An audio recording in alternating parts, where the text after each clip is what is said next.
now, the good, the bad, and the gossip with John, Jay, and Rich. All right, a lot of GBG today. What do you got, Kyle?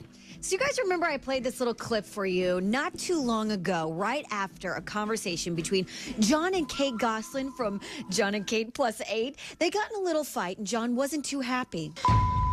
But she can go out and talk about the kids anytime she wants because she wants to keep on being on television, which is never going to happen. So she can die. Well, now John's going to have to eat his words because TLC is definitely bringing back Kate Gosselin and her 8 kids, but just for a one-night special. But she'll be on TV, my friend, my lovely little friend, John Gosselin. Now, the network didn't mention whether John will be a part of the show or not, but something tells me he will not.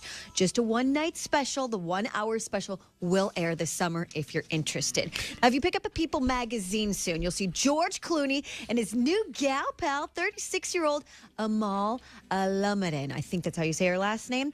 In any case, there are some candid, and I do this in air quotes, candid photos of them on their little African safari. He whisked her away on vacation, and just conveniently, People magazine was there for some photos, right? I saw it. So this is almost like the celebrity version of updating your status on Facebook to like in a relationship. When you're a celebrity, you have People magazine post candid photos of you and your new whoever. That's classic. Yeah, hey, George, you on Facebook? No, I have People magazine. No big deal. You'll see us in People magazine. But friends of George are saying he is absolutely smitten by this girl, has high hopes for her.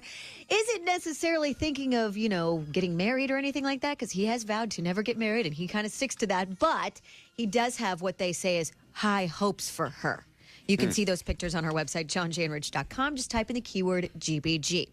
Now, as you guys know, Scarlett Johansson is pregnant, about 5 months-ish, and she's kind of opened up just a little bit about the changes that have, been made in her body. And she says, "My cleavage is the size of a brontosaurus." That is very descriptive and kind of awesome. Take that with you throughout your day. That was just a little tidbit for you. Now, the Miami Beach Police Department has released its summary of Justin Bieber's traffic stop when he got pulled over and got charged with a DUI and driving on an expired license and then resisting without violence.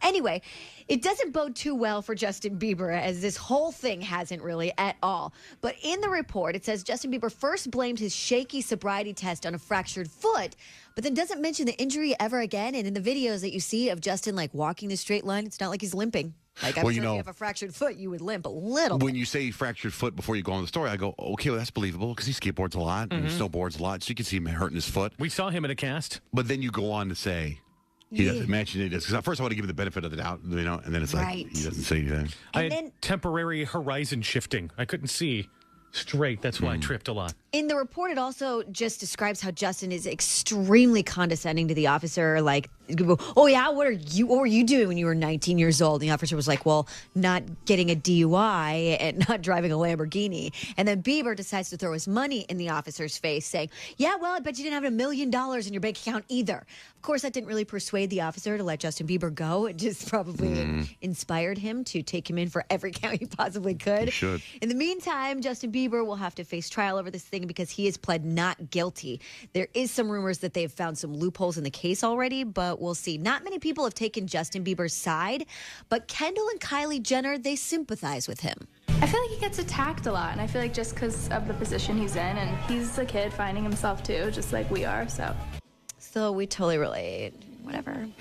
They're so smart. I'm really Kardashians. excited to play this for you. There is a rap group that I think could be the greatest rap group of all time. And just because of this song, I'm going to play for you.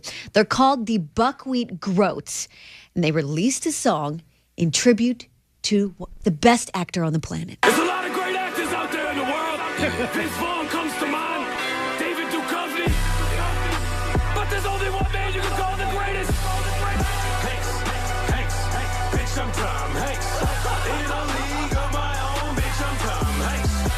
Tom Hanks? I think I'm Tom Hanks. Made my head on my phone, bitch, I'm Tom Hanks. Right? I like the David Duchovny shut That up is so there. funny. You might even say David Duchovny. But it's Tom Hanks. It could be my favorite song of all time. If you are inspired to hear more, just log on to our website, johnjandrich.com. Oh, I am. GBG. I am Kyle.